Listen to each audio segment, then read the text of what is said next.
I welcome everyone on this webinar in beautiful Saturday evening.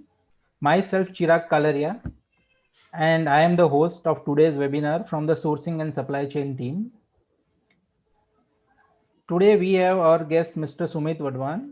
He is a supply chain strategist, and today's topic is supply chain disruption and resilience.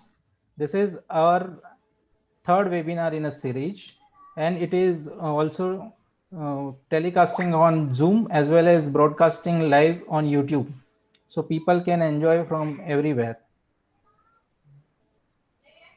Next, most of you may aware about the sourcing and supply chain. Sourcing and supply chain is a platform of knowledge sharing and networking. However, for a new joinees and for new viewers, we want to introduce ourselves. Sourcing and supply chain is basically a platform which is primarily focused on sharing of the knowledge and networking in the supply chain domain. We enables company and young aspirants to learn from the industry experts through our thought leadership, publishing through articles, webinars, etc. SSC brings out latest methodology and techniques for the young experience as well as the companies. In SSC, we mainly focus on the three fronts. First is knowledge sharing. Knowledge sharing has been done based on the article publishing, book reviews, as well as webinars and talk shows. We are also conducting strategic quiz and polls. The second most important thing is networking. We have a global presence through all our social media as well as our website. We are present on YouTube, Facebook, Twitter, Instagram, and LinkedIn. Further, to make it more interactive, we have WhatsApp and Telegram groups also available. WhatsApp groups are mainly focused on thought leadership and contributors connect, whereas Telegram is open for everyone, for all our subscribers. We are also, being a supply chain community, we have also decided to giving something back to our community, and that's why we are also into the career coaching. In career coaching, we are suggesting what certification should young leaders should take up to propel their career in supply chain and other allied field like procurement, logistics, distribution, etc. We have also a team of mentors who can give mentorship in this front. We have designed some mock tests for career coaching as well. Next. So today we have our guest speaker. I will not say guest because he is our own contributor, and since long he is associated with us, Mr. Sumit Wadhawan. He is a supply chain strategist and carrying out 25 plus years of experience in the supply chain. He is creating as well as managing supply chain for the international brands, retailers, and e-commerce players. He is a proud alumnus of MIT, NMIMS, and IIT Delhi. He is Six Sigma Black Belt holder as well as been ISO auditor for several organizations. He loved teaching most. He is a visiting faculty for many organizations and associations and conducting many webinars. Right. Currently, he is involved with IIM Kashipur, and I love the writing, the way he writes. He is writing amazing articles and touch every point in a very different scenario. And in my all formal non-formal talk I came across with him, he is a very amazing person and very humorous way of teaching and make complicated things very easy. So today also we are looking for such an informative and insightful session from Mr. Sumit. So Mr. Sumit, stage is all yours now. Thank you, Chirag. That's a very, very humble background you've given me. I'm not that big an accolade. Thank you so much. And good evening to everybody. Good morning to all those people who are joining from various parts of the world. As Chirag has mentioned, my name is Sumit Wadhawan, and I have been in the world of supply chain for the past 25 years. I don't want to go more about it, doing chit bang. Today's session, first of all, let me value your time, and we'll go very, very specific. And I want to keep time as my biggest TOC constraint. So I'll try to manage this up in the next 45 minutes. And Chirag, in case I run a little short or a little high, you can just shout it out to me to shut up in that particular point. So you have that leverage. But having said that, today's session is very, very crucial and very important because for the fact that since COVID has come in, COVID has started last year, and we just celebrated the first anniversary of this thing, which is very, very surprising, uh, and it's really come to change. It's really come to tell us that what we are, what we've been doing, and we've been messing with. That's the nature. But having said that, three words which have become very synonymous with COVID is supply chain, disruption, and recently now we hear what resilience is all about. So in today's session, we'll run through it, what disruptions are, what is the next path to progress, and what's the way forward, how companies, how leadership can take this ahead. So without much ado, I'll straight get on to the topic. So since we know we're going to talk about disruptions today, disruptions are not very new. Disruptions are not something which we can say that they've been they just been bought with COVID. No, disruptions have been into our lives since the very beginning. And as you can see, the first disruption was the 326 BC. Yeah, you read it right, BC, before Christ. So as I'm a history student myself, so the first disruption actually happened when the great king Alexander invaded. He wanted to take a journey of the world, and he said that I want to conquer the world. So he started moving towards from the middle to the east part of the world.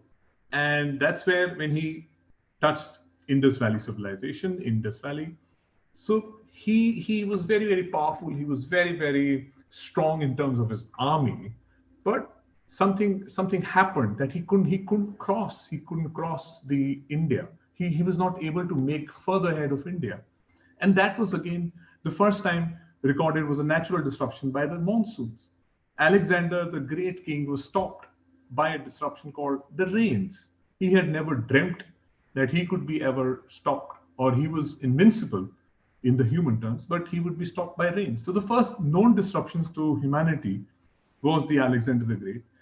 And since then, year on year, Y-o-Y, centuries after centuries, we've seen a lot of disruptions taking place. I would take World War II. World War II, 1945, 1939 to 1945 was a great disruptor. Was a big challenge for all of us, for the entire humanity. India was struggling with its own independence war. We had the entire Europe, the Allied forces fighting against 2-3 factions of the world. So that was the second disruption. But let me specify. Before the Second World War, we had the great 1929 Great Depression. So that was a first financial disruption. Disruptions are positive, disruptions are negative.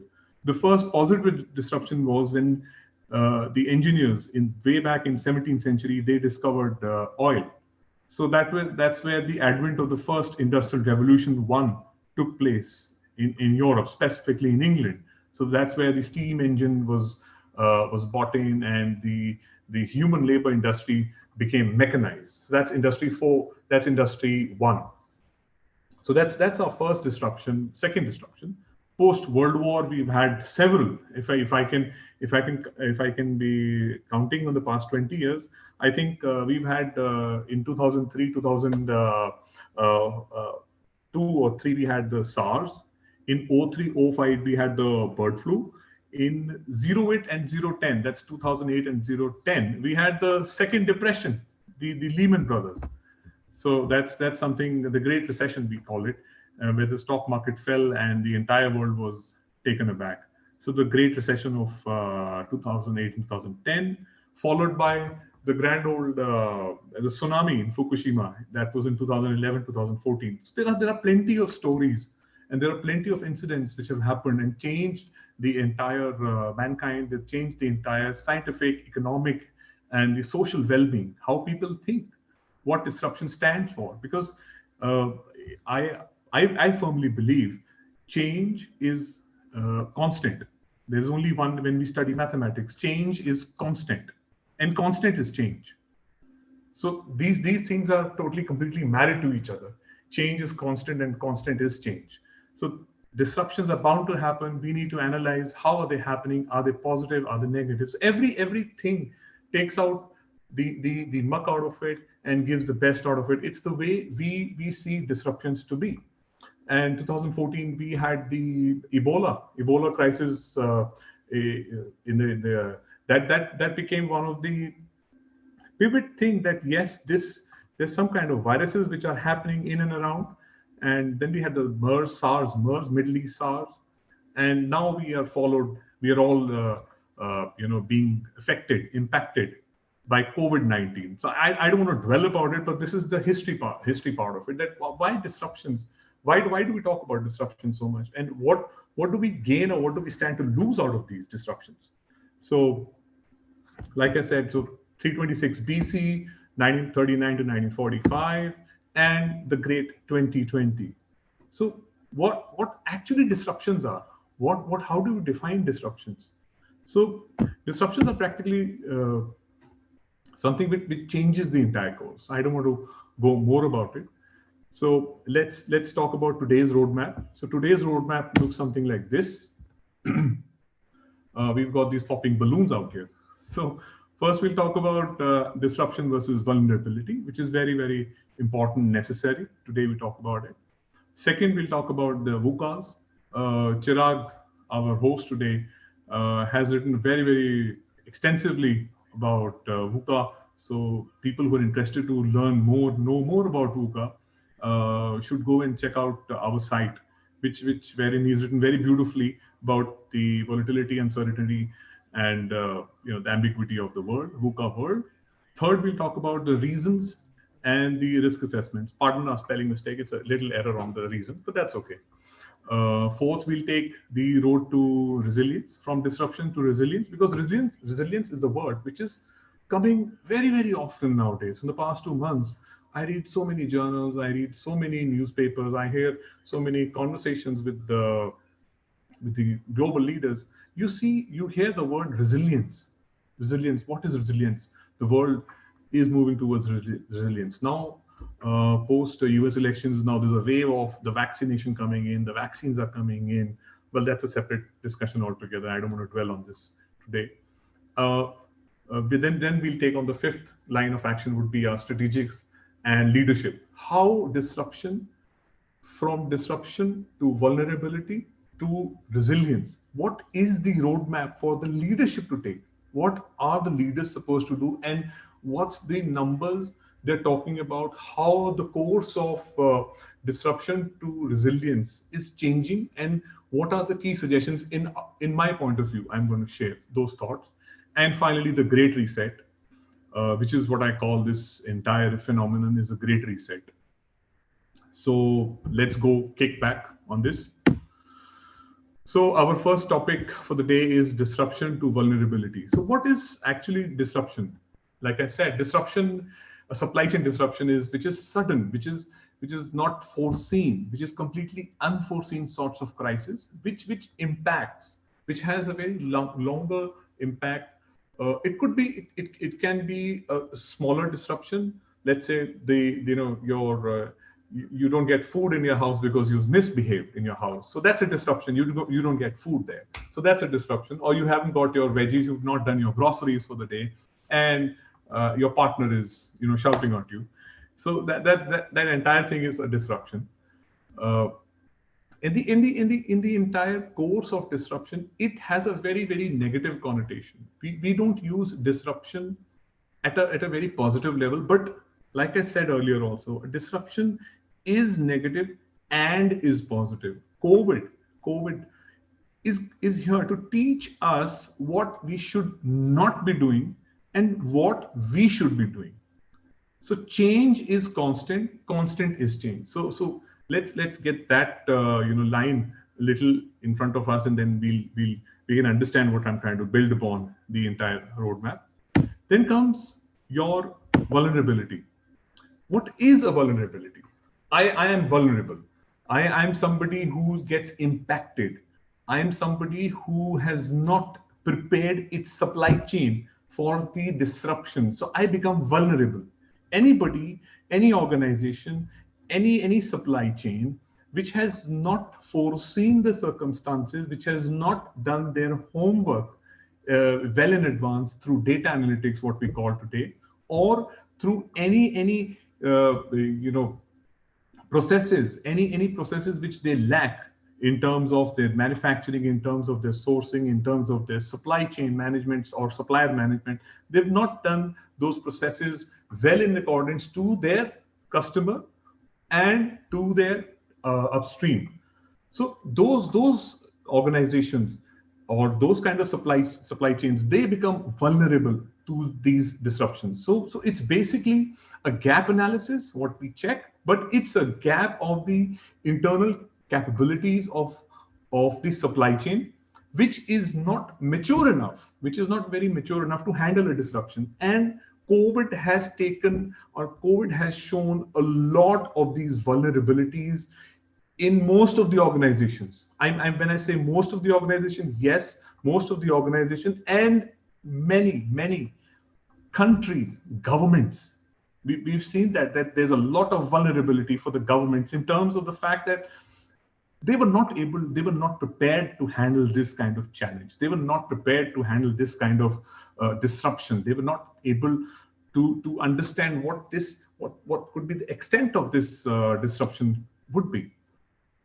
So this is where we become vulnerable. Then comes the positive side. The road to the next road is your resilience. Now, what is resilience?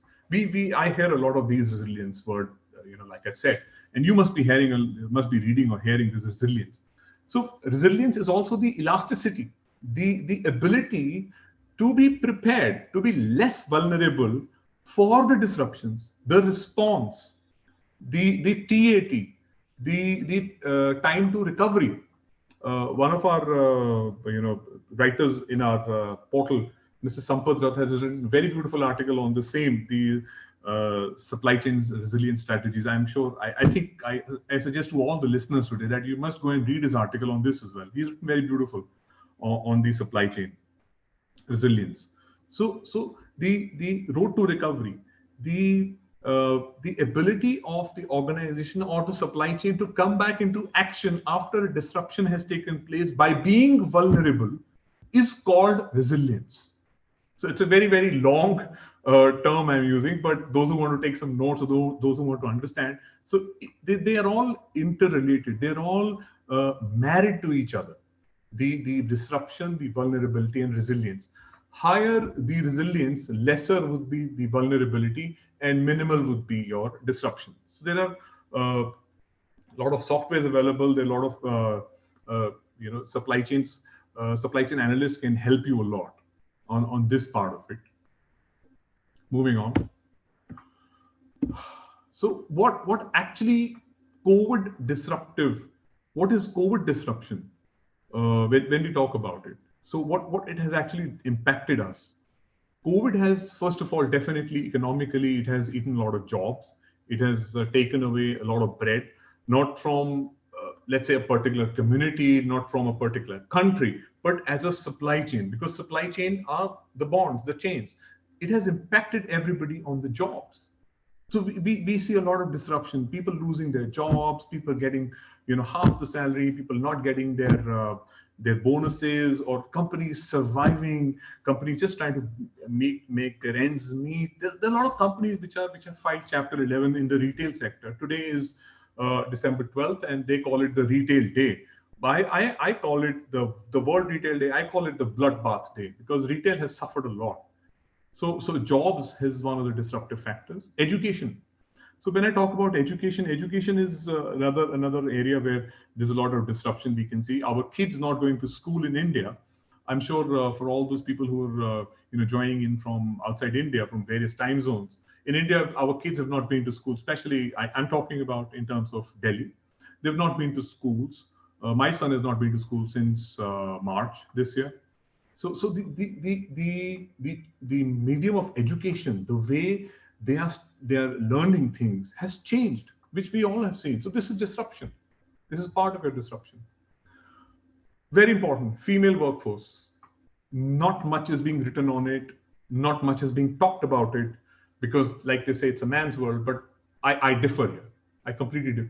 The female workforce has really, really suffered in this. They have taken huge economic impact. They've taken huge psychological impact. They've taken huge social impact in this COVID because they've been, now they have to manage the female staff or the workforce, our partners have to manage not only their office work from home, but also their day-to-day chores of their household, which is again a disruption for them. So they've taken a huge backing. They've actually gone back about 25 to 30 years in their road to change to get women empowered.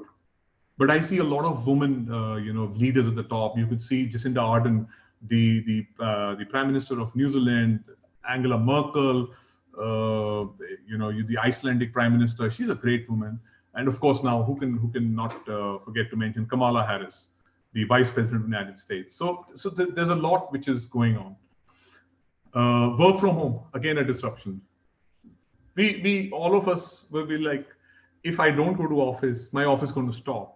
If I'm going to leave and I'm working from my holiday, I have to work because there was a feeling that, oh, I have not been to work, so my office is going to stop. Everything's going to stop behind me. Dude, guys, nothing stopped. Rather, I don't call it work from home. I call it slave from homes. So we've actually all become slave from home. Most of you would agree or you don't agree. We're working more. We're working more, not even 8 hours. We're working 10 hours, 12 hours. And then we've got to juggle the chores of our house. Skill sets. COVID talks about, though I don't say that he talks about, COVID is a virus. This disruption talks about upgrading skill sets. The advent of your AI, your machine, your learnings, AI, and all that stuff is making the world change at a very fastest pace. The pace has become very fast. We're changing very rapidly. So we need to be very, very mindful that yes, we need to get onto the workspace with the upgraded skill sets. Lockdowns. Well, we are all aware of lockdown. So I'm sure you could read a lot of stuff, and now you must be wondering why is he not keeping it quiet. But for those, I just want to stress about it. These points are very, very crucial, and they are part of the disruptive world. They are part of the VUCA world. The uncertainty, the complexity, the ambiguity. What is going to happen? We still not are very sure that how the vaccine is going to behave. We're still in the stage 3, and most of the countries are looking for an emergency approval on this. So there's a lot of uncertainty which is happening, and which is making the disruption, the COVID disruption, much more ambiguous, much more complex. The psychological impact is that people are losing jobs. Banks are not supporting, the EMIs. The banks are also in a bad shape. There's a lot of debt in the market. Governments are providing financial moratorium. The organizations are fearing that if the government takes away the moratorium, are they going to stand on their own? So the impact is very, very large. So this is what disruption, in my point of view, or you could read about it at various platforms, or probably write to me. I can explain it to you much more. Moving on, keeping the paucity of time. Well, this slide may look to you very complicated, but this, sorry, I think somebody's not on mute. So this slide may look to you very complicated, but this is very, very simple. So we will read this slide from the operational risks to how do we call the SCORE model. I have made it like the SCORE model, the supply chain operating reference. So we will touch base upon this in the later stages, that this is your product development, this is your planning stage, this is your sourcing stage, this is your make, and this is your delivery and return. So this is our basic principles of our SCORE model, and this is how the entire supply chain works at various levels. So who are we? And what are supply chain professionals going to be dealing in? Some of you must be upstream at the development stage, planning stage. Some of you would be at the downstream part of it, which is distribution, demand. So this is the charter course of action, that how supply chain is all about it. Now, if I go down over here, so you would see the impacts, what I've just spoken to you. Definitely it's economics. We're all needing money to earn, to eat our breads and meals, provide healthy living for our families. Definitely it's a social responsibility for us, the environmental, the social, geopolitical. Yes, it is not only restricted to a country, this is global. This is not India versus China or India versus X, Y, Z. It is global, it's unanimous. The hazards, what sort of hazards are we talking about? The health hazards. So are we talking about something which has really changed the way things? So all of these parameters, it has impacted our infrastructure resources. Yes, it has. The regulatory norms. Should we go for the vaccination approval at the third stage of vaccine when they are actually into their third stage of vaccination? No. In the month of April and June, we were hearing that XYZ, the Moderna, the Pfizer's, the AstraZeneca's, and so many companies are still struggling at second and third stage. Today, at the end of December, we're talking about we are still at third stage and we've gone for an approval. Why? Because the disruption has changed, has really pushed the governments, the economies to a corner that yes, we need to do something about it to kickstart the economy. I would go with our Prime Minister on the Atmanirbhar thought that yes, this is good, but I leave that discussion for some other day. So the micro and the macro environmental risks are very crucial. This is how the disruption actually takes place in the entire circumstances. This is a very I should put it. This is a slide which talks about how a black swan, or a gray rhino events are happening. So if you're with me, so disruptions are basically of two types: the high frequency, the low frequency, the low impact, and the high impact. So as you can see on the left side, there is the frequent incidents with low impact. So these are incidents which have very relatively low impact. Like we would have a data breach of a particular organization. Like yesterday, I was reading that 50 lakh consumer credit card data is being leaked on the dark web. So which has a very low impact because the number of people impacted is very low. But these kind of data breaches or certain instances are very common. Then you have and what do you do? What do you do with these low impact, high frequency low impacts? That you make processes more stringent. You put the gatekeepers, the checkers, and the keepers very stringent over here. Then at the bottom left, you have the low frequency, low impact, which is some sort of things which are happening at a very normal pace. We've got used to it, and their impact on the day-to-day life is very minimal. Yes. Then on the top right, you have the gray rhinos, which are frequent incidents and have a very high impact. Not making a political statement, the trade wars, between US and China, that has become a story of since 2017. Since the time Mr. Trump is here and now he's going. So you've had these kind of incidents coming out. You've had incidents wherein the one of the telecom company of China is not permitted. Huawei is not permitted in US market because of spyware issues.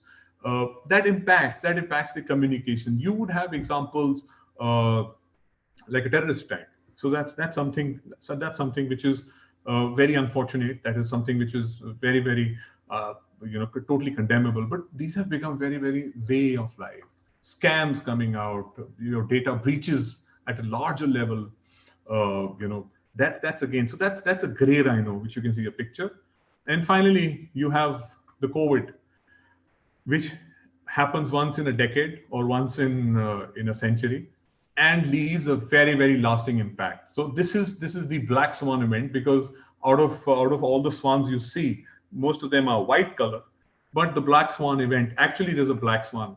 So you see such kind of events, very rare, but they have a large impact on the entire geopolitical, global economic, and psychological scenarios. Disruption. I've got some numbers for you at the bottom. So you would there's a 3% fall on the low frequency, low impact. There's a 3% fall in those numbers. Very interesting. 11%, there is no change. There is no change in the high frequency and the low frequency. There's no 11% change. So these things are happening and they're consistently happening. So they take place, but their impact is low. They take place, their impact is low. The 76% rising is your frequent incidents with very high impact. There's a 76% rise in these kind of numbers, which is very, very disturbing. So we at supply chain, we all supply chain, at various levels, we should be very, very cautious about it. We should be very, very thoughtful about it. Do our homework on data, on various aspects, very, very, smartly, that how to counter these kind of disruptions. Moving on. So what I just talked about, disruptions. So these are also linked to your catastrophes. So if you see this little chart, I won't take much because I think I'm losing much more time in explaining things. So I would be a little faster now. So if you see the catastrophe is something which a disruption is happening, and catastrophe is something foreseeable, unforeseeable. So a disruption is also foreseeable and unforeseeable, but catastrophe happens. So at a level where it impacts very, very large, the kind of impression it leaves, it's for generations to follow, like the COVID. So if you see on the top right, there are foreseeable catastrophes, which is your pandemic, which we are suffering, a super volcano, the Icelandic, the pandemic, the global military conflicts. Bottom right, you have the regulatory, the local military conflicts, what we just seen in the Ukraine. Then we've had the unanticipated catastrophes. Your something that got to do with the nature, like your the Halley's comet back in 80s. Today we get to hear that some star is way passing the there's a planet. I heard there was a huge rock which I heard about 3 to 4 years, which was called Oumuamua, and the government labeled the NASA labeled as a rock full of diamonds and all that, pearls. So there was a lot of myth going around in the Indian philosophy. And the bottom left is your man-made catastrophes, which happen, but they definitely take a very large impact. So if you see on the left hand side of the picture, you could see the impact in terms of money. So the unanticipated business disruptions, theft. So the impact is rising, as you see here. So your COVID actually comes here. So tens of trillions of dollars. So till now, we don't know what's the impact of COVID. Probably we may not come to know the actual number, but it may differ in some, let's say if I give you 1 trillion, just for the sake of discussion, it might be 2 trillion, it might be 3 trillion, over exaggerated or underpaid, undervalued numbers. So disruptions and catastrophes, they go hand in hand. Moving on. So what is the duration of a disruption? Since we are talking about this disruption, what is the duration of a disruption? So this is a very interesting number. If you see on the left hand side, you would see the expected frequency of a disruption is generally nowadays is 1 to 2 weeks and leaves an impact for 2 years. This is a data pulled out from MIT. Then the second would be your 2 to 4 weeks, which leaves an impact for 2.8 years. Then you have 1 and 2 months, so that's about 60 days, which leaves an impact for 3.7 years. So any disruption at the bottom, if you see, is 2+ months, which is 60 days plus, leaves an impact of 4.9 years. So we are already close to about 9 months. So my friends, I don't want to scare you, but yes, the impact of this disruption is going to be huge. Believe you me or you don't believe me, whatever, the numbers are talking by themselves. Now, how a disruption actually impacts the businesses worldwide. This is a very interesting slide. What COVID has actually done to the supply chain world, how the COVID disruption impacts the supply chain. When I say supply chain not only means that we are doing a warehousing part, we're doing a logistics part, we're doing something to do with the sourcing, something to do with the marketing. In my understanding, whatever I've learned and whatever I've practiced supply chain is end to end. So a CEO sitting at the top, I think the time has come that the CEO at the top has to be from supply chain. Like the famous example, Tim Cook from Apple is a supply chain specialist, and he's at the helm of affairs in Apple. So how it impacts the supply chain. So you would see that 45% impact is on the material shortages. We've seen that the supply chain got impacted for all the raw material components. There was a huge drop in demand and still we feel that worker shortages, people, the transit labor moving from cities to their towns, cash flow issues, big time issues. When there is no demand, there is no sale. When there's no material, so cash flows companies issues got to be facing. Then you have your planning issues because we didn't foresee. There was no prescriptive analysis for it. There was no methodical learning that this was happening in Wuhan or something, and what could we have done? Pardon me. So how it has impacted the planning, the C-suite people, the high end, the board of directors, the CEO, the CEOs. There has been a challenge for them that how do we get out of this? So in a nutshell, it's a planning issue. Other issues which definitely are there is the employee engagement. Definitely how organizations are communicating to their employees. Lack of collaboration. Of course, we can see that the marketing is not talking to supply chain, the finance is not talking to marketing, and we've seen that. Significant increase in demand. So this you may challenge me that how come he's on the second he's saying there's a drop in demand and there's a significant increase. Yes, the pent up demands. After the lockdown, we had a huge surge in pent up demand where people had their cash reserves of not spending anything. So there was a huge significant increase in demand for a certain articles, for certain goods. It could be white good, it could be anything, mobile phones for that matter of fact, or the electronic, the laptops, the gadgets which we use generally to use for work from home. Of course, there's been challenge on the information security, and IT has become the king today. Moving on, the diagram which I'm going to show you is a bit complex when it looks like. My host Chirag Claria is very very keen to understand this, and he's been asking me questions on this. How do you derive this? So supply chain are very very complex. They are very very intertwined. They are complex. They are multi-tiered. They are interconnected. I'm quoting an example for Dell Technologies. Dell has been famous in the 90s for giving a JIT product pretty fast. But I'm talking about Dell specifically once again because their supply chain is very, very complex. Their last year revenue was about, in 2019, was $90 billion. But Dell supplier system is absolutely complex. It's as you would see that. And they have 4,761 known suppliers, which I could lay my hands on the data part of it. 4,761 known suppliers.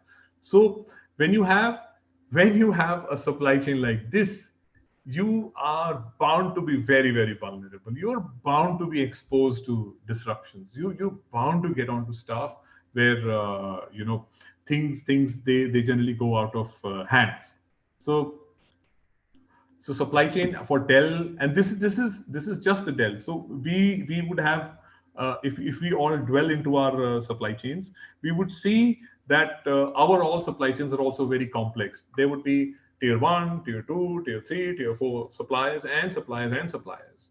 So I come from the retail sector of the apparel world, and I find it absolutely complex that a shirt is not only manufactured in a factory, but it takes about third or fourth tier of suppliers upstream to actually get that fabric, to buttons, to sewing threads, and all that stuff, jing bang, to make one garment, one piece of shirt, which we all wear.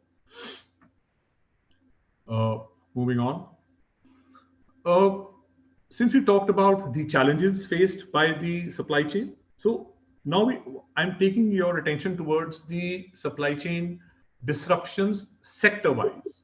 So how supply chain has impacted the sectors. I've taken a very macro view on it.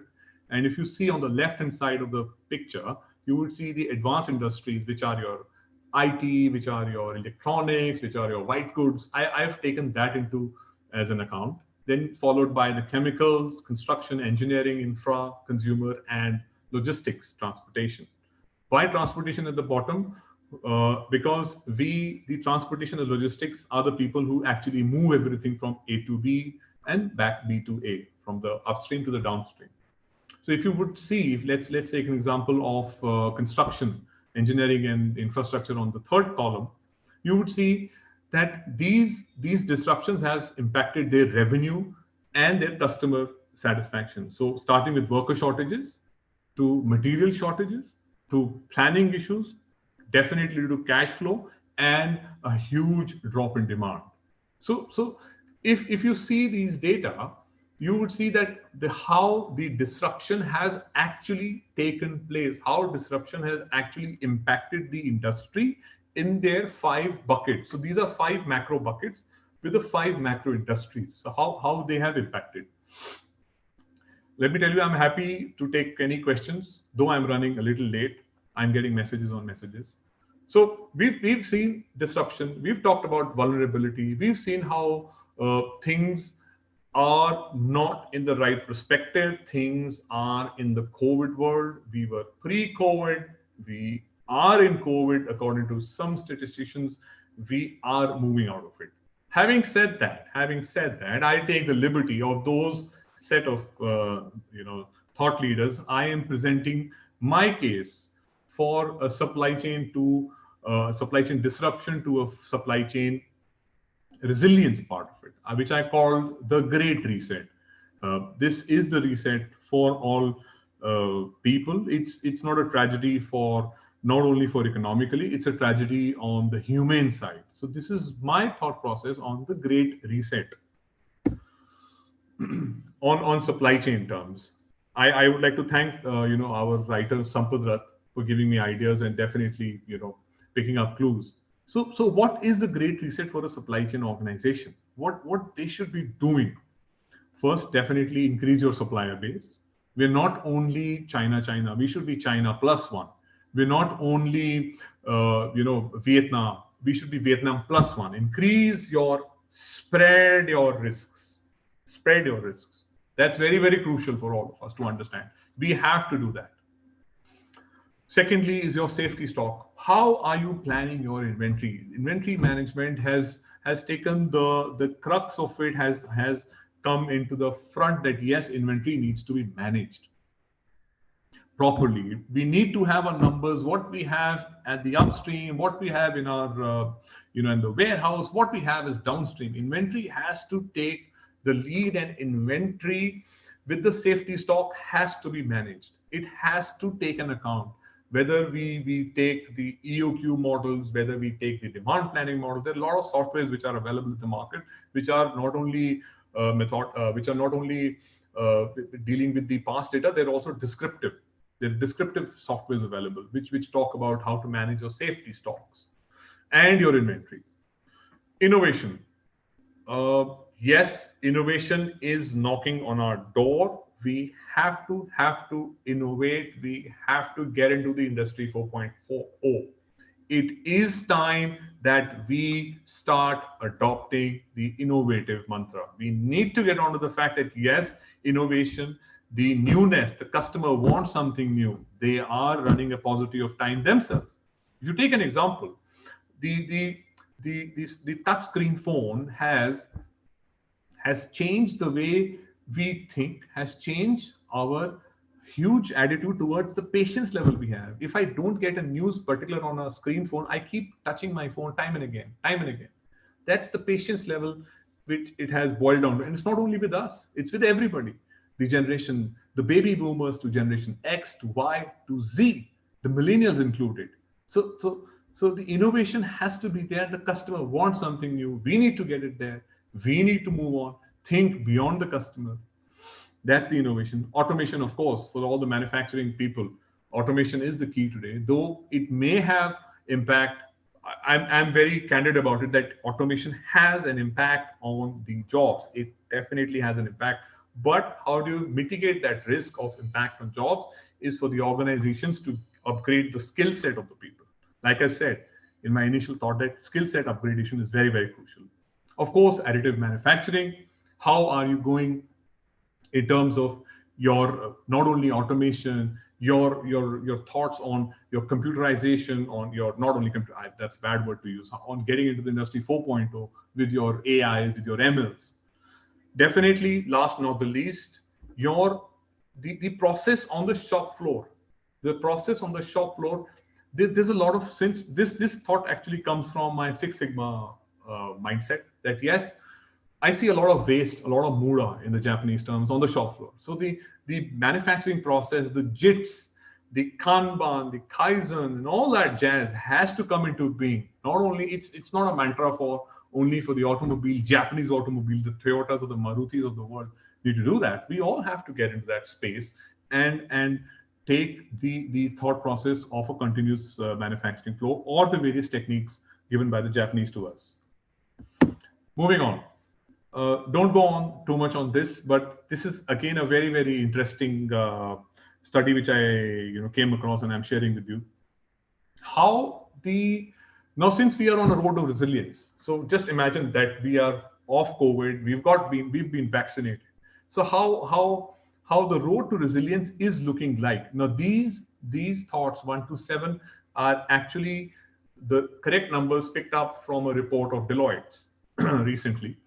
So what are the various countries doing in terms of the steps to resilience? So if I take China, the great China, so they've taken the basic safety measures, and this is your Atmanirbhar. In your local terms, I would call that this is the opening. This is the great reset. How do you manage your risk in just to get back onto the shop floor?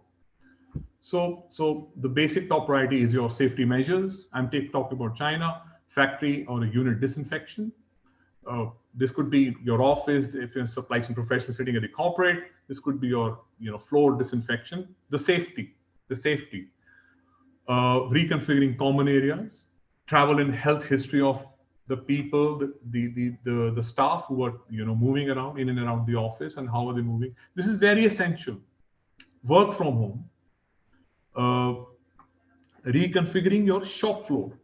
How your shop floor. I'm not talking about your manufacturing. I'm talking about there should be social distancing. COVID is here. COVID is here to stay.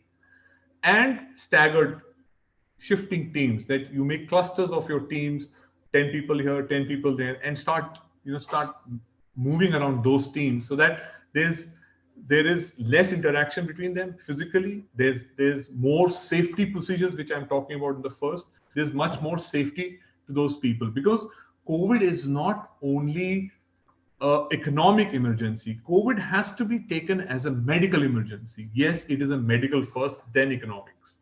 So COVID is like that. So as you can see on the left, there's South Asia, there's Australia, New Zealand, there's Southeast Asia, there's Japan, and there's Korea. So they have, all of them have one thing in common, which is your basic safety measures, which have come in the forefront of this entire disruption to resilience. Chirag, I know I'm losing out on time. Bear with me. This is one of my favorite slides.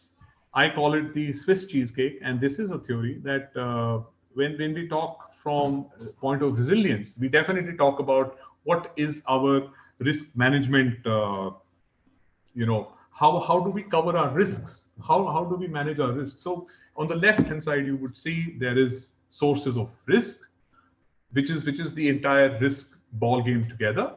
And at the right, you would see there are 4, 5 out of these 7, 8, 6 lines. You would see only one is passing through. So this is one of your road to resilience risk management barriers. It's called the Swiss cheese as well. So what I put these barriers classified into. One is your design control, quality control, your equipment health performance, the oversight of assurance methods. That many times we see that the equipment or the measures which we have taken in our supply chain are not adequate, are not perfect to get the supply chain rolling or moving. So this is your oversight of assurance methods, right? Then definitely your decision making processes which impact the entire organization. Now, in terms of worker operator fundamentals, I talk about the entire supply chain staff, the entire supply chain teams, the entire organizational teams. What sort of risk mitigation? These are your parameters where you should cut down on your risks and say that yes, we are prepared. Sixth, emergency event preparedness. Why emergency? Are we running from the descriptive to prescriptive analysis? Are we prepared for tomorrow's eventuality? Are we ready for it? So some sort of the barriers which we have created, and we are analyzing not only for the fact that the risk is there, we're also analyzing that how to mitigate that risk, how to cut down that risk. That's very crucial for us. A bit complicated slide, but I've taken this thought from the SCORE model of supply chain, the plan, source, operating model, deliver and make. So if you're with me, guys, then I would take you, if you can see my cursor, I would take your take your attention to the first point, which is your new product introduction, the NPI. So what does these challenges happen when a supply chain process is there? We're not only talking about supply chain as in suppliers. We're talking about this model can be adopted by any organization, a service organization or a manufacturing organization. These models can be adopted. So I've taken right from the beginning the innovative. When I talk about the innovation, I talk about the new product introduction. Let's say we are trying to introduce let's say a bottle over here, a plastic bottle, which is right in front of me. And I'm feeling thirsty. So, what is the production? These are your risk analysis of your value chain. So please understand, these are not your solutions. These are the risk analysis thoughts, the points to mitigate the impact of disruption, to negate the vulnerability point, the vulnerability of a disruption, to make your supply chain much more resilient. Please understand, we are trying to do risk analysis to make the supply chain much more resilient, elastic to manage things. So in the new product introduction, you would see that the production process, is it applicable? So these can be used as a checklist for all the people who are doing, who are doing supply chain strategies, who are designing any sort of network, who are designing warehousing, who are designing, let's say, any activity of a supply chain. Maybe it's sourcing, it's vendor management, it's payment portals, it's your e-transfers, it's getting into a system. So this is the kind of checklist which I've created, but this is modifiable. This is definitely modifiable. So I've just kept one particular idea in mind, which is the shop floor.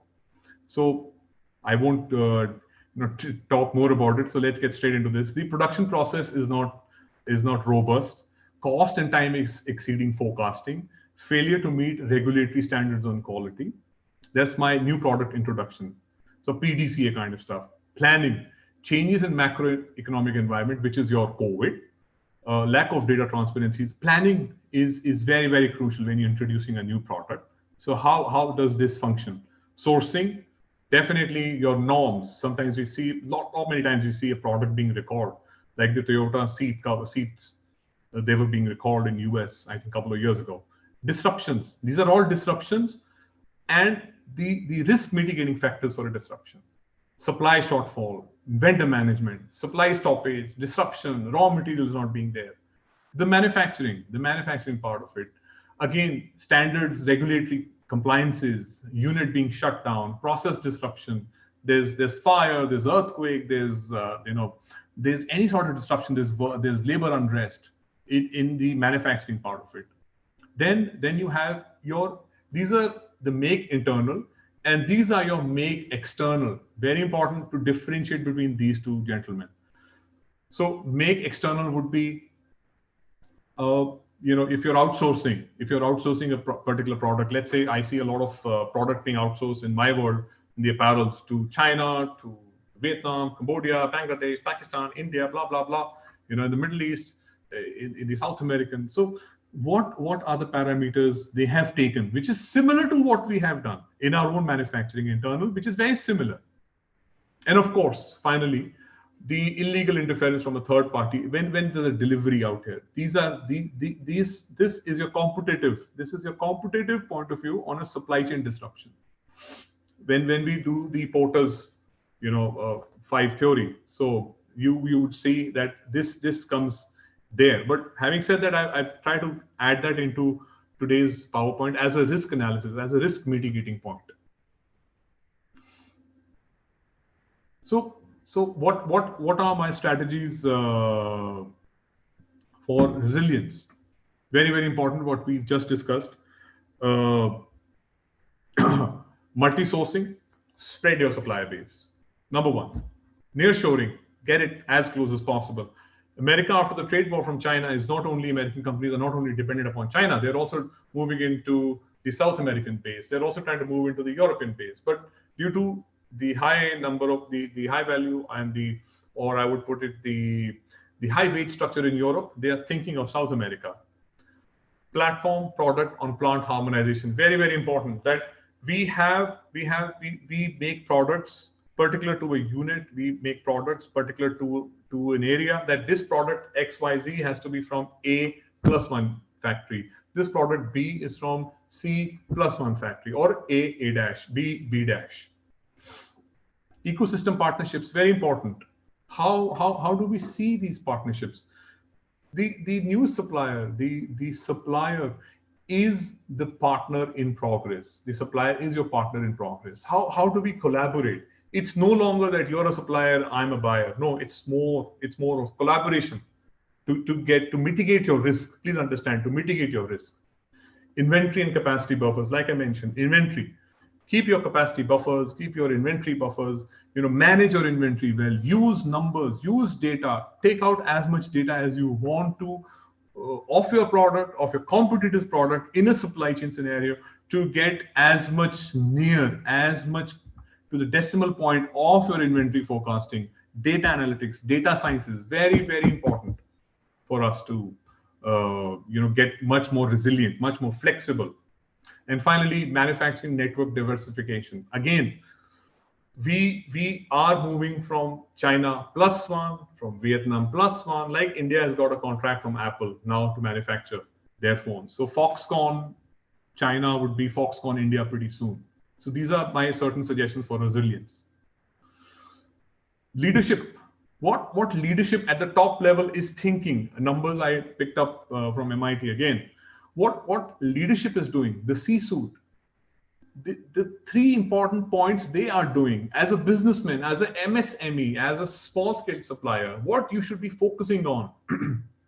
93% of the CEOs today are thinking to increase their resilience on supply chain by dual sourcing of materials, a +1, increase inventory of critical products, stocks, nearshoring, yes, regionalization, getting your suppliers very, very close to you. 54% of the suppliers are expecting, yes, the SCM planning would change after COVID-19. 54%, yes, that's a huge number of centralization of supply chain, which is control tower, retainership of a faster sales and operating cycles, plans, move further, move ahead, and also go back in your plannings, implementing advanced analytics, data, informatics, very, very crucial to go, very, very important to go. Still, not many CEOs, I speak to them, they're still very hesitant to invest in numbers, in data scientists. Let me tell you guys, data scientists are the most sought after professionals in the world from today until the next 25 years. Data scientists. 90% want to increase their digital supply chain of a talent in-house by reskilling their workforce, which I said in my first VUCA that reskilling is essential, and acquiring new labor talents. That we can have this kind of person, that kind of person, to jointly form a strategy to follow a vision in a control tower. And last not the least, 11% are still facing budget constraints in transforming their supply chain. I feel sorry for them. They've either not shaped up or they'll be shipped out pretty soon. So what we've discussed so far, I've been doing a yap.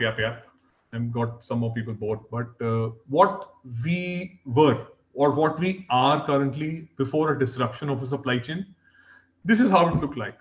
A traditional develop, plan, source, make, deliver, support.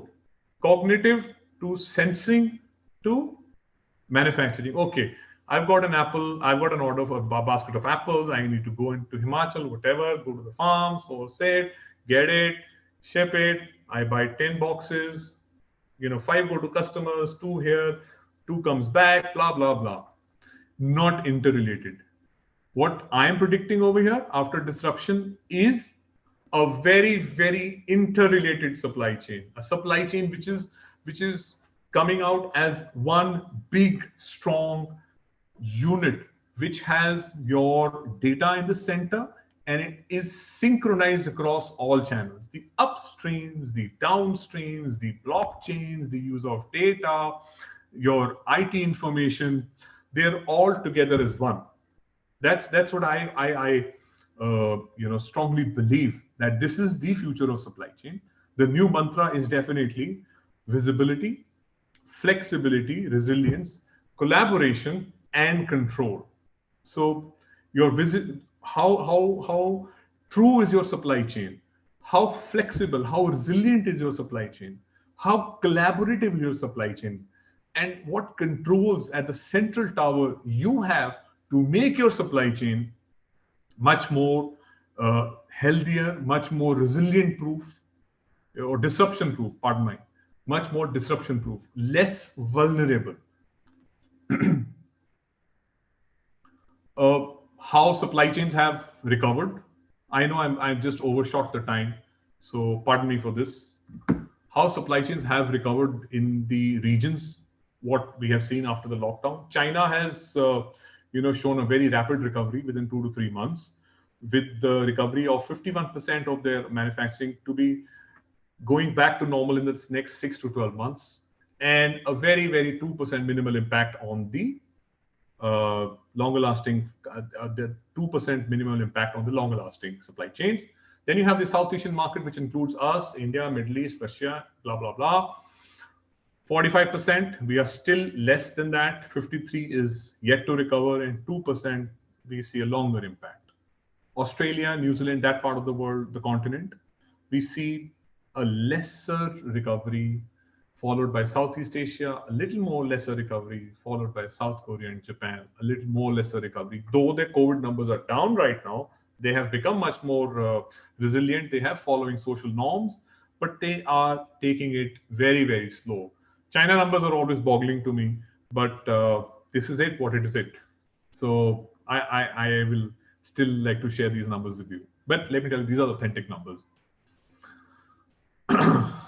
Last not the least, who has been agile, who has been resilient in this entire game of disruption?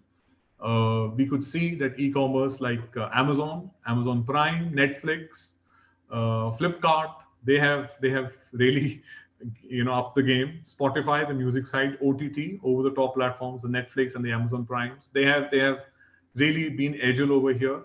Pharma companies, they're again a classic example of being very agile, very, very resilient, turning around things pretty fast, even at the barrel of a gun. They are proving their worth. Doctors, medical practitioners, staff, the labs, they have been very, very agile. They have been very, very resilient over here.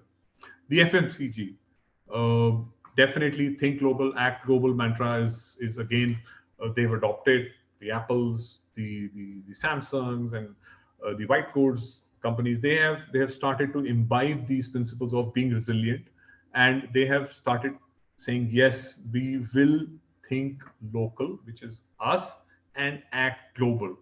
Again, the Atmanirbhar campaign, but very impactful if taken in the right sense.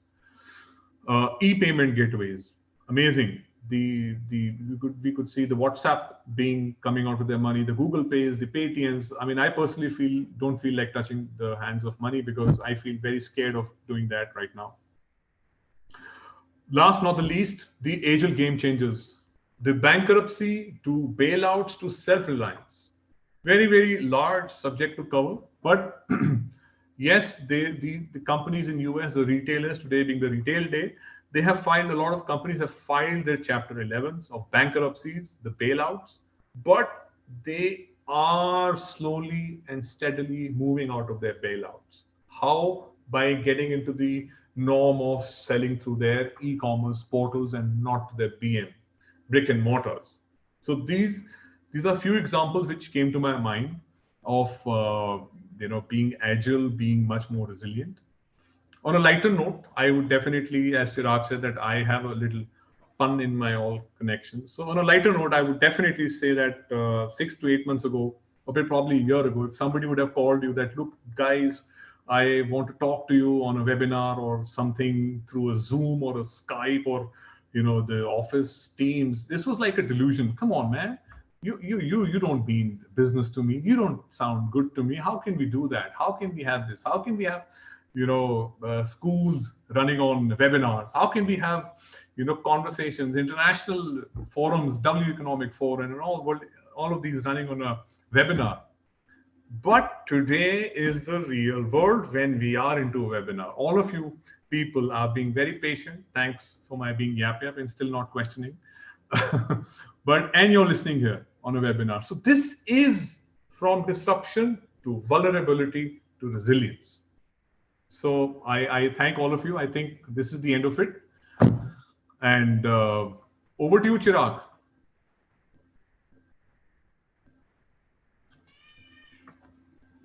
Thank you so much, Sumit sir.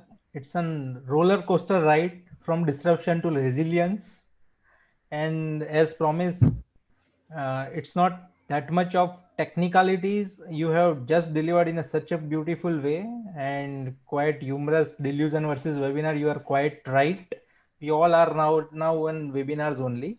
So there are a lot of questions that are just coming and thank you all participants for having patience because subject is bit lengthy. Yes. We have covered up many things. I and Sumit sir personally discussed many times that how to cover within a 1 hour and give justice to all slides, but he has done amazing job. So not much wasting on the time, and many subscribers are also watching it on YouTube as well.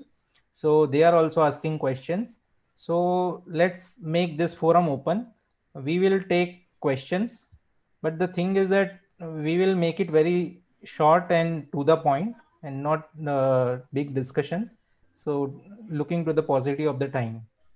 Sure. So anyone who wants to ask directly can ask the question one by raising the hand.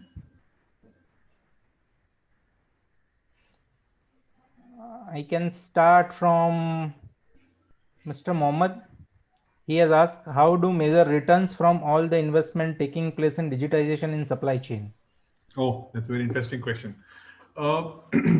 Returns on investment on digitization. You see, returns are never, the revenue drawn from a particular investment is never short term. You don't invest into a car for a week or a month or for a year. You definitely invest into a car for a longer term planning. And everybody who wants to upgrade themselves into the new world of having technical upgrades by getting into some software or by getting into an automation, the road to recovery or the road to how to map returns is completely mathematical. What it is, and I think as a professional or as an entrepreneur, you would be able to do that this is my X cost, this is my how I'm going to use my capex to opex, and this would be my break-even point. At this point, I'm going to make my investment come out live. So this is purely mathematical, and any investment in digitization today is going to yield not immediately, but definitely in after, let's say, about a year or earlier than a year, if that impacts your revenues, which I'm sure it will do it directly. Thank you, Sumit sir. Now Mr. Porus can ask the question. He has asked, could you please throw some light on how the inventory norms are going change in post-pandemic era?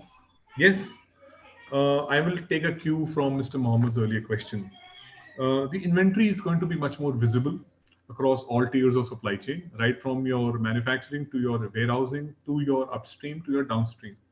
So the more transparency, visibility we create in our inventory, which is either through preferably through innovation of or implementing softwares. We've been, I think, I'm not a a big fan of ERP today. I'm not a big fan of uh, other software, but I'm a big fan of Lotus and all that stuff.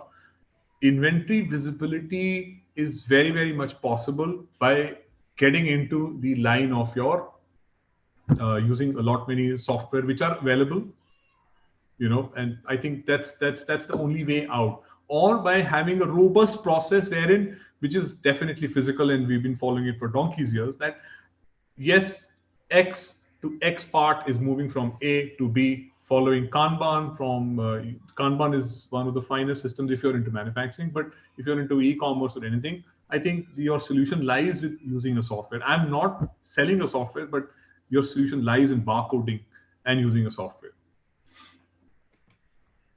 Thank you.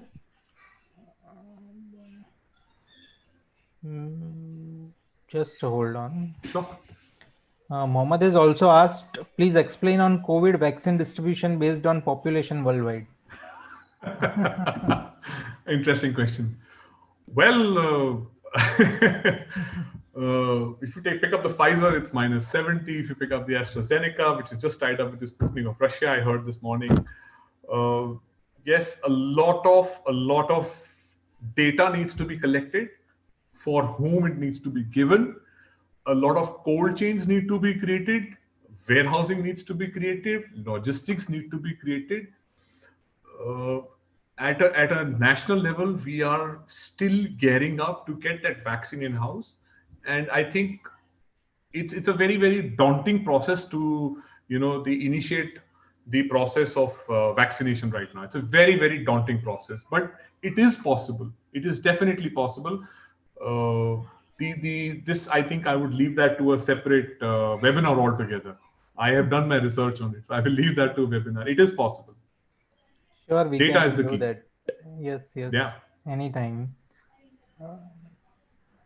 The next question is, just want to know your view on JIT concept.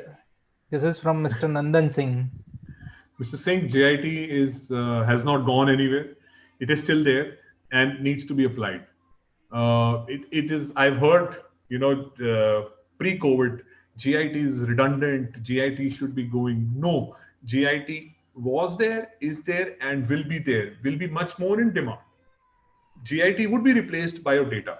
GIT would be replaced by analytics, your prescriptive analytics. I'm a big fan of prescriptive analytics, mind you, which is yet to come, which is deep learning. I'm not talking about AI or a machine learning. I'm talking about a deep learning. I'm a big fan of that. So it is going to stay. Be rest assured, if you're into the Six Sigma world, you're in safe hands. Thank you. One more question from Mr. Bharat Kumar. How is cold chain management in India? Yet to lay my hands on the numbers, but I'm afraid cold chain for about -25, I think so. We are kind of okay. Not kind of. We would say we are on the tip of the iceberg. But to talk about the Pfizer -70, we still have a long way to go, my Very friend. challenging. Very challenging. Very challenging. We have a long way to go. A lot of investment required. I must say that very challenging because I am from the sector. Yeah. So, next question is from Mr. Venkatesh. Industry 4 would transform the industry standards, add value, and help them leverage the revenue by digitization. But Yes. will it again increase the unemployment rate? No. You see, if you understand the basic concept of when steam engine was invented, I don't think so that the bullock cart people went out of work. They rather, they would have opened their commercial ideas, or they would have done something to get people from the village to the railway station, and the engine drivers would have been educated. So it's all about the upskilling, the upgrading of the workforce, and how good and how bad you are in upskilling, upgrading yourself is solely dependent upon you. I'm at the age of 46, I'm upgrading myself, I'm reading. So it's not going to impact that way unless until you don't want to upgrade yourself. Next one is from Mohammad Owais. What are your views about COVID vaccination distribution through supply chain, roles and responsibilities? Government is yet to come out with that. I think so. We as citizens need to be very, very mindful that the frontline workers and the people who are impacted the most, who are getting interacting with the people, the patients, I think they should be the first one to be. That's the first line of defense. They should be getting into the vaccination, the 3 or 4 shots, which whatever is required. Definitely followed by the people who are impacted. Thirdly, followed by the age restricted people below 10, above 55. I think that's the way, and keep your immunity strong. That's the only way out. There are other questions as well. I need to unmute all, or otherwise I will just reading and people are getting like we are not getting any chance because these two fellows are working on Oh, everything. oh dear. So now people are Go unmute. ahead. One by one, you can ask the So question. I wanted to ask about. Yeah, Sumit, I have a question to you particularly. This is related to what is your suggestion to the upcoming managers or the practicing manager to All the forecasted. make them more, industry savvy or acceptable? I think I missed out. My suggestion to the upcoming managers on, sir. All the forecast. Hello. Good evening, sir. This is Mayank. Hi, Mayank. I think so. We just got lost in the translation. Mayank, go ahead. I think so. Miss Janta was there. Go ahead, Mayank. Right, sir. So Go I ahead, wanted to go ahead, ask about the industry like electric power and natural gases, because as we saw from in the initial days of the lockdown, all the forecasted demand was completely dismayed, right? It was not from the values we predicted. So because this is a very big industry and we have to involve a lot of different countries as well, are there ways to make this more resilient or in a way risk-free? Yes, indeed. Collaboration. See, COVID is teaching us a very important lesson. Like I said, I'm a big believer in that, Mayank. COVID is divided into 2 parts. One is your medical, one is your economics. Medical, you save lives. Economics, you collaborate. Unless until the supply chains of various parts of industries, they don't collaborate, it's not going to work. The demand. I was talking to a doctor this evening before getting into this, and in a different seminar on the geospherical location. And the gentleman was very, very progressive about the fact that, yes, the energy crisis, the coal, the these kind of industries, mining industries, they need to have a very collaborative approach in providing services to the consumers. So it's not going to be that I win, you lose. It has to be competitive spirit, win-win kind of formula, because people's patience has been tested. We are psychologically being tested in this. 9 months of isolation in our homes not going down is a huge challenge for us.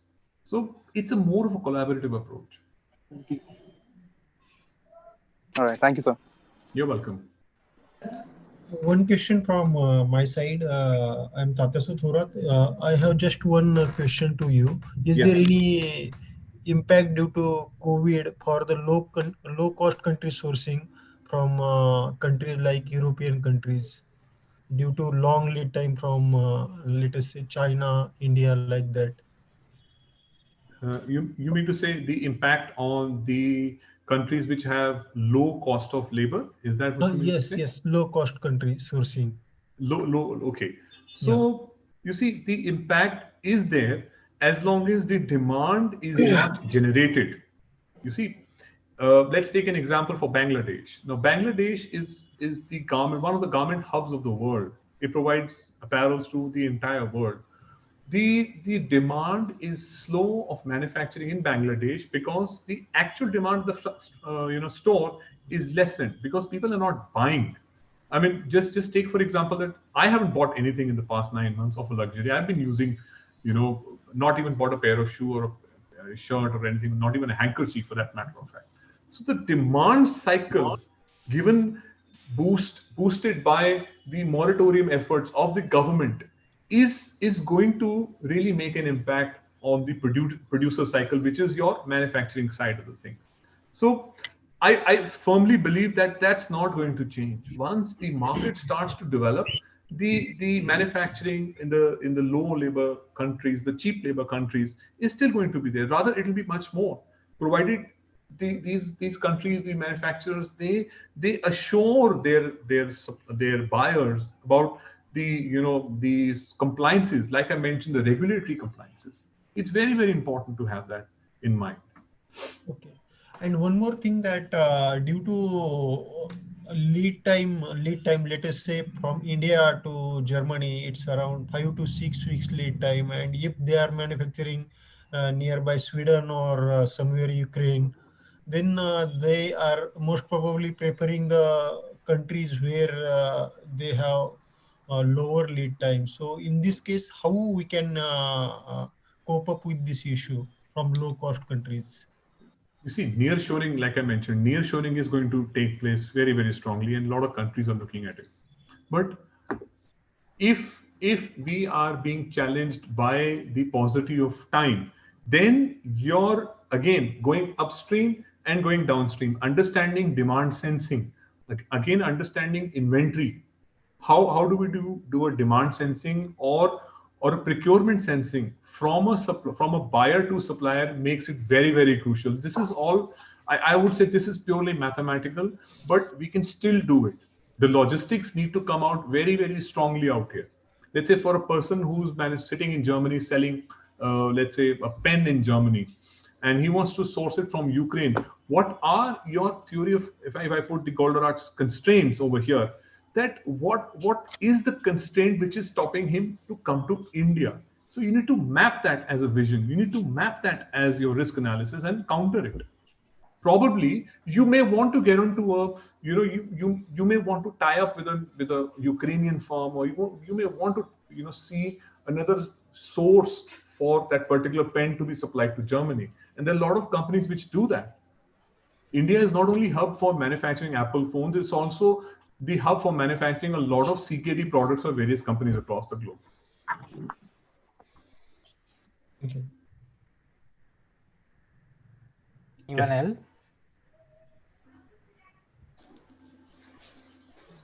You can share your feedback as well. Yep.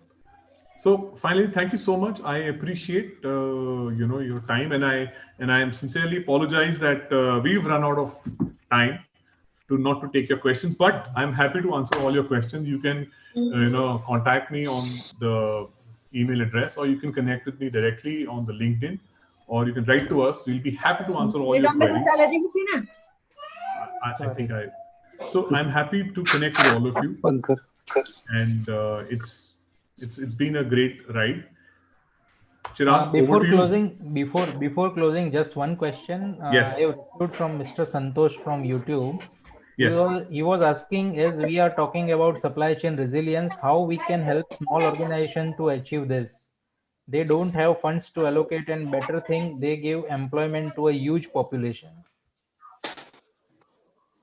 I think, sorry, Oh, was it a question or a statement? Yeah, no. He was asking how we can help small organizations to achieve this supply chain resilience. Oh. They don't have enough funds to allocate, but they are the one who are giving the employment to a huge population. Absolutely, that's a very, very valid question. That's a very important question. You see, again, at a very minuscule level, I would go down to the example of a manufacturer who's making ball bearings as an MSME or a very small time unit. Again, they may not have the funds. Funds is never an issue. I'm going to wear my Six Sigma hat for him. Funds is never an issue. The process is an issue, my friend. You see, the kind of defects you're generating in your process is your cost, is your added cost. You're into Amul. Let's say you're supposed to manufacture 10 tins of or 100 tins of cheese in a day. Okay, but your defect rate is more than 5%.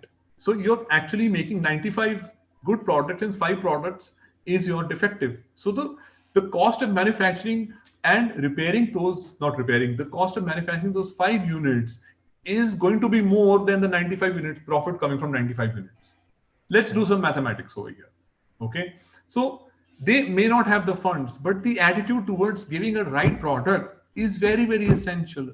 Amazon has proven that fact that yes, you may not have the resource to sell it to a person sitting in Gurgaon by manufacturing it in a small town in Tamil Nadu. But if you make the right product, you are going to get orders. You will be visible for everybody. You know, Yes, it's true. not just the funds, it's what you make. And I'm a big advocate of the fact quality first, quality first. That's right. One question from Mr. Harnath. Yes, Mr. Harnath. Yeah, it's very really a fantastic session, sir, Sumit, sir. My question is, how do you foresee the resilience of supply chain strategy in the aerospace industry with respect to the long-lasting impact in terms of the percentage, especially from the Western world, like Boeing, Airbus, from the US or UK?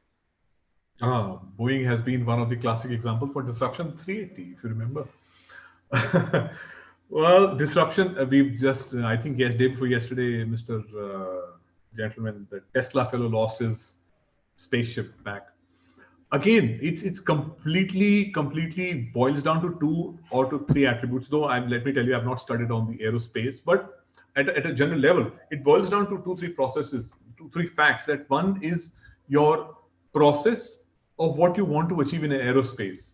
Secondly, what are your what countries, I would put it that what countries are actually competing right now, in the race for aerospace. I was watching a documentary. I'm just going off track, sorry.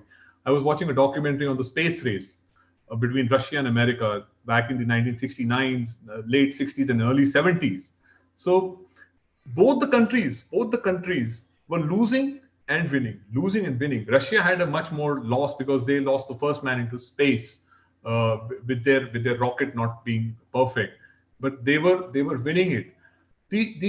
The message for aerospace, I'm a too small a fish fry in this pan, but the message, my understanding of the aerospace is completely that come may whatever, you may have challenges from various sourcing points. You may have challenges from various suppliers, which is Boeing is actually suffering from it. There is if you have the right processes, if you have the right numbers in your hand, I'm sure you will get out of it. I'm pretty positive that you will get out of it. But Mr. Harnath, I will definitely get back to you on this. Get back to you on this. Most of the aerospace industries right now, they are down the line like 5 to 6 years. They are not going to get the demands the sourcing from the suppliers as well, because their tier 2, tier 3 suppliers are already suffered a lot. Yes.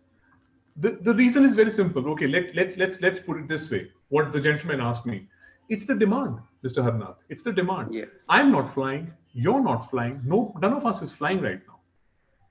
The scare is there that if we fly, we'll be impacted. So if I don't fly, then I don't create a demand. When I don't create a demand, I don't generate a supply.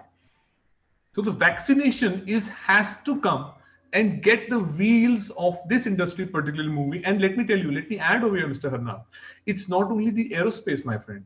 It's also the tours and the travel industry.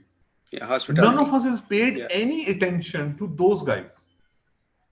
Exactly. They are one of the highest impacted, the hotels, the tour operators, all these leisure activities, they've come to a standstill. I was reading, somewhere that the footfall to the Disneyland has been the lowest globally ever. Yeah.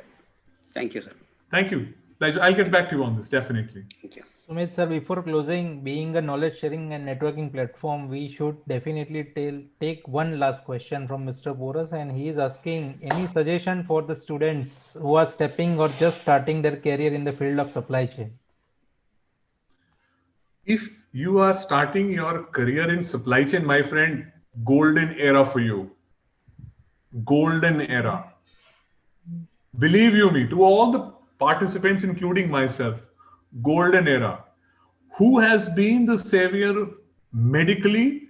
The doctors. Who has been the saviors to economics? Supply chain.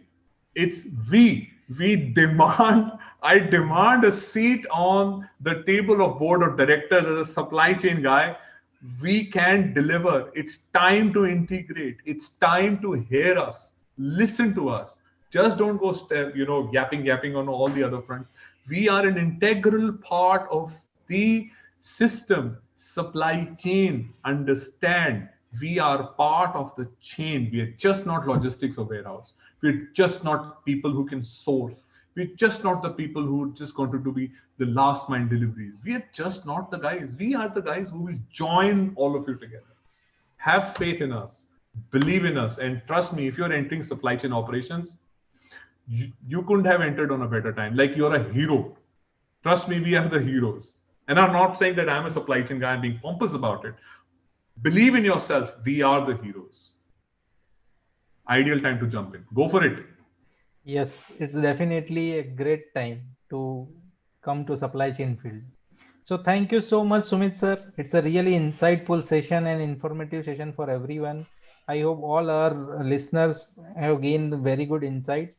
And if they want anything more, please come to our platform, Sourcing and Supply Chain. We are there to share the knowledge. We are there to network. We are there to coach the way we can. We have a very fantastic team of contributors and mentors from the industry and the various part of the industries. So thank you so much for joining in, and a very happy weekend to everyone. Thank you so much. I appreciate your time, and thanks so much for listening to us. Have a great weekend. Stay safe. God bless you. Thank you. Thank you, Chirag. Thank you so much. Thank you.